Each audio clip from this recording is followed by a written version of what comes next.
Salam, yəqin çoxunuza tanışdı. Evinizi səliqəyə salırsınız, amma bir müddət sonra hər şey yenə əvvəlki vəziyyətə qayıdır. Sanki bir dövrandır, elə deyilmi? Çox yayılmış problemdir. Görünür, səliqə yaratmaqla bağlı nəsə fundamental bir şeyi bəlkə də tam anlamırıq. Bəs desək ki, əşyalara başqa cür yanaşmaqla təkcə evinizi yox, bütün həyatınızı dəyişə bilərsiniz. Bu iddialı səslənir, hə? Əlbəttə və bugün məhz bu cəsarətli iddianı ortaya qoyan bir mənbəyə, yəni Marie Kondo'nun dünyada səs-küy yaratmış Derlə Topla Rahatla kitabına baş vururuq. Hə, o məşhur kitab. Bəli. Və bu sadəcə bir-iki şeyi atıb qalanları qutuya yığmaqdan, belə deyək, qat-qat dərin bir məsələdir. Bu, KonMari metodu adlanan bir fəlsəfədir. Yəni, əşyalarla münasibətimizi, hətta düşüncə tərzimizi dəyişdirməyi təklif edir. Bizim də missiyamız sizin üçün bu kitabdan ən vacib, ən praktik və düşündürücü məqamları çıxartmaqdır. Gəlin baxaq, niyə bu KonMari metodu bu qədər təsirli olub? Nədir bunun sehri? Başlayaq elə əsas sualdan, niyə bizim o bildiyimiz ənənəvi səliqə üsulları çox vaxt, yəni uzun müddətli nəticə vermir? Hə, Kondo deyir ki, problem bizim bunu heç vaxt doğru düzgün öyrənməməyimizdədir. Elədir. Tamamilə. Biz səliqəni elə bilirik ki, öz-özünə yaranan bir vərdişdir, amma reallıq budur ki, nə məktəbdə, nə də çox vaxt evdə bunun sistemli tədrisi yoxdur. Ged otağını yığışdır deyirlər, amma... Necə? Necə yığışdırım? Texnikası nədir? Bəli. Texnikası, fəlsəfəsi izah edilmir. Çünki çox vaxt elə böyüklərimiz özləri də, yəni bu işin incəliklərini tam bilmirlər. Nəticədə illərin təcrübəsi olsa belə, insanlar fərqinə varmadan səmərəsiz metodları təkrarlayır. Ömür boyu. Və o klassik məsləhət, hər gün biraz. Çox məntiqli gəlir qulağa. Amma Kondo deyir ki, yox, bu işləmir. Hətta deyir ki, bu yanaşma səliqəni sonsuz bir işə çevirir, bitmir və motivasiyanı tamamilə öldürür. Bu maraqlıdır. Niyə? Çünki beyin bunu bitməyən bir şey kimi qəbul edir. Heç vaxt o bitdi, qurtardı hissini yaşamırsan. Əsaslı, gözlə görünən bir dəyişiklik olmayanda da ruhdan düşürük. Hə, aydındır. Kondo isə tam əksini deyir. Səliqə yaratmağa gündəlik iş kimi yox, həyatınızda bir dəfə olan xüsusi bir tədbir kimi baxın, bir festival kimi. Və bu festivalda hədəf mükəmməllik olmalıdır. Bir dəfəyə mükəmməllik. Bu, biraz qorxuducu səslənir açığı. Hə, ilk baxışda elədir. Amma məhz bu köklü yanaşma, Kondo deyir ki, zehnimizdə o klik anını yaradır, köhnə vərdişləri qırır. Problem texnikada deyil, 90% bizim zehnimizdədir. Əşyalara bağlılığımız, o bəlkə lazım olar düşüncəsi. Deməli, o geri təpmə effekti, yəni səliqənin tez pozulması da elə bundan irəli gəlir. Bəli, məhz bu zehni maneələrdən. Deməli, səliqə yaratmaq xüsusi bir hadisədir. Gündəlik iş deyil. Gündəlik səliqə ancaq bu böyük prosesdən sonra başlayır. Yəni, əşyaları yerinə qoymaq vərdişi. Yaxşı, bəs bu böyük bir dəfəlik festival nədən ibarətdir? Metodun təməl daşı, ilk prinsip nədir? Ən vacib prinsip, əvvəlcə atın. Və bu, sadəcə bir-iki lazımsız şeyi tullamaq deyil, ha. Bu, bütün əşyalarınla üzləşdiyin düşünülmüş bir prosesdir. Hələ heç nəyi yerləşdirməyi düşünmədən əvvəlcə atma prosesini bitirmək lazımdır. Amma kör-körana yox. Əlbəttə yox. Şuurlu seçim etmək. Kondo deyir ki, başlamazdan əvvəl mütləq ideal həyat tərzinizi təsəvvür edin. Gözlərinizi bağlayın, düşünün. Səliqəli, məhz sizi əks etdirən bir evdə yaşamaq necə hissdir? O evdə nə edirsiniz? Günləriniz necə keçir? Və bunu dərinləşdirmək üçün niyə sualını vermək lazımdır, hə? Bəli. Bir neçə dəfə. Bəli. Niyə səliqəli ev istəyirəm? Cavab, daha rahat olmaq üçün. Yaxşı, niyə daha rahat olmaq istəyirəm? Cavab, yaradıcılığa vaxtım qalsın deyə. Niyə yaradıcı olmaq istəyirəm? Bax, bu sualları verə-verə gedirsən əsl istəyinin kökünə. Bəlkə də sadəcə daha xoşbəxt olmaqdır məqsəd.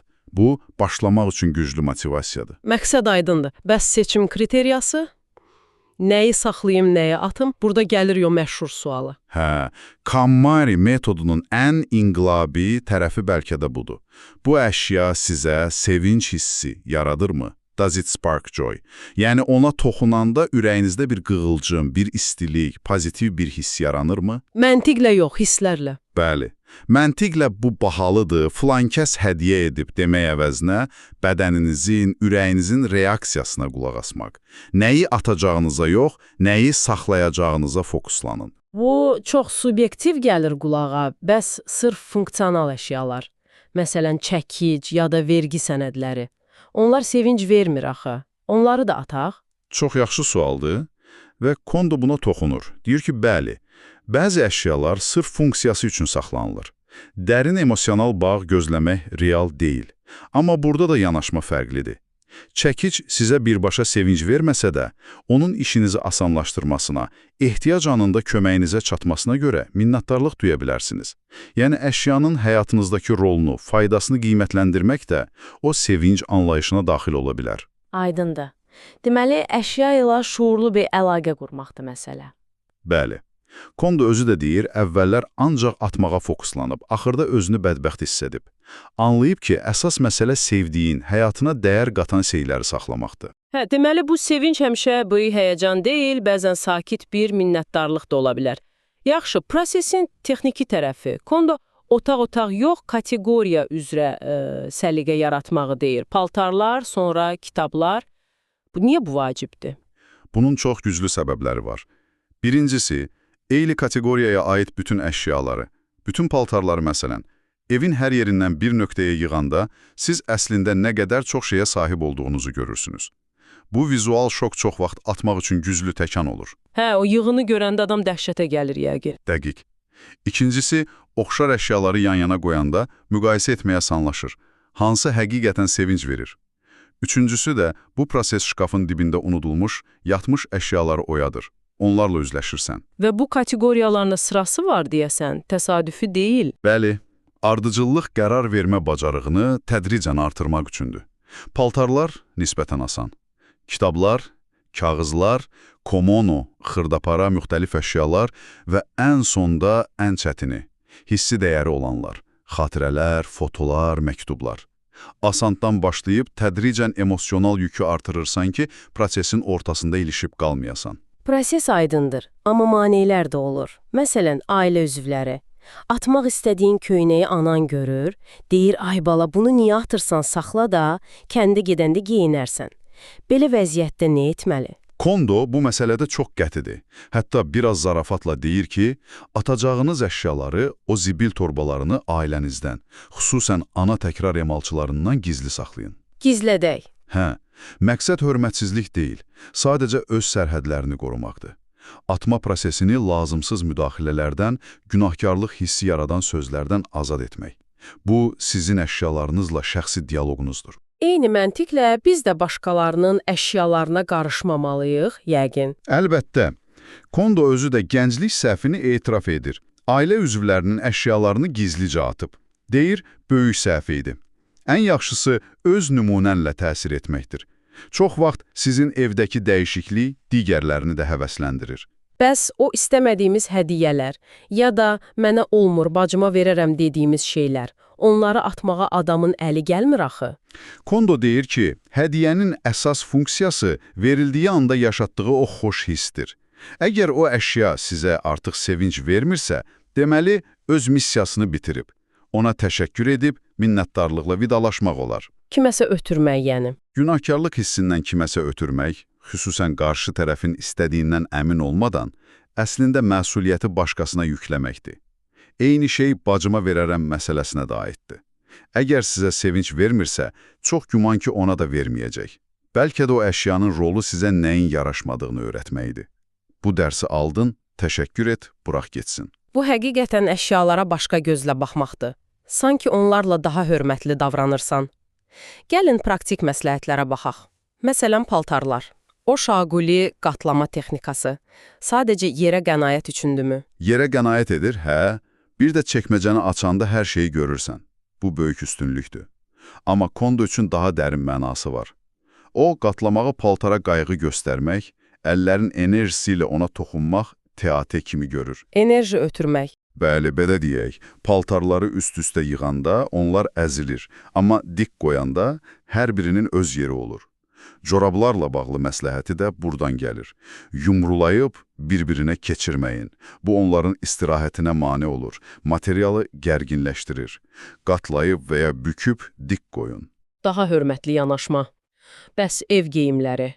Çoxumuz köhnə, bəyənmədiyimiz şeyləri evdə geyinirik. Buna da qarşıdır. Qətiyyən. Deyir ki, evdə keçirdiyimiz vaxt çox dəyərlidir. Niyə o vaxtı bizə sevinc verməyən köhnəlmiş paltarlarla keçirək?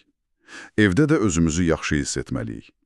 Bəyənmədiyin paltara ev geyiminə tənəzzül etdirmək əvəzinə ona təşəkkür et, vidalaş. Özünə isə evdə sevəcəyin bir necə rahat, xoş geyim ayır. Bu da özünə dəyər məsələsidir. Keçək kağızlara. Bu çoxları üçün əsl kabusdur. Kondonun o hər şeyi atın qaydası. Bu necə yəni? Bu qədər radikal? Bu, əlbəttə, biraz şişirilmiş başlanğıçdır. Amma əsas fikri vurğulayır. Kağızların çox böyük əksəriyyəti saxlanmağa dəyməz. İstisnalar 3 qrupdur. 1.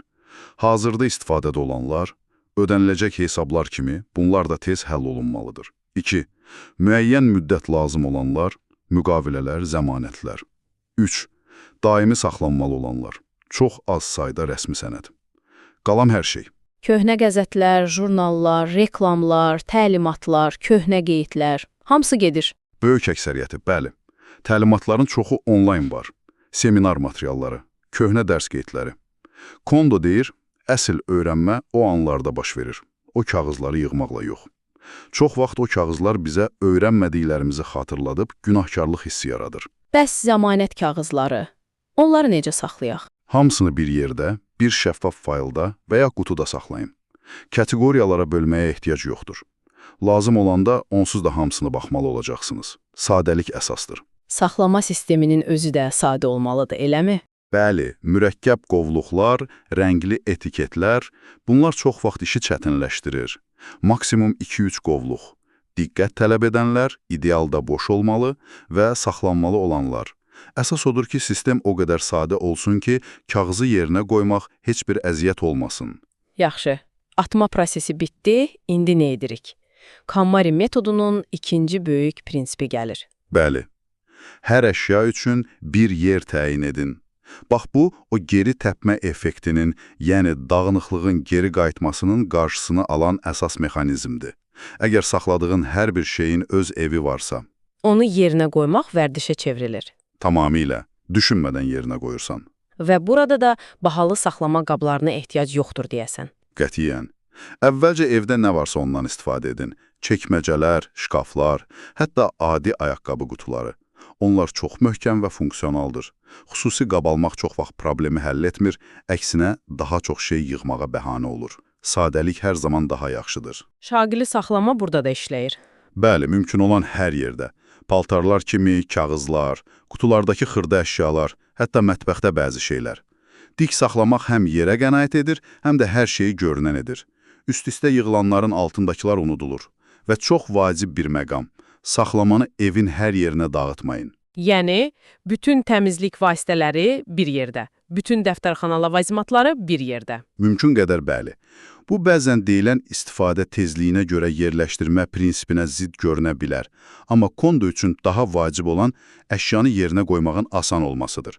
Əgər bir şeyin evi çox uzaqdadırsa, onu yerinə qoymağa ərinəcəksiniz və dağınıqlıq yenidən başlayacaq.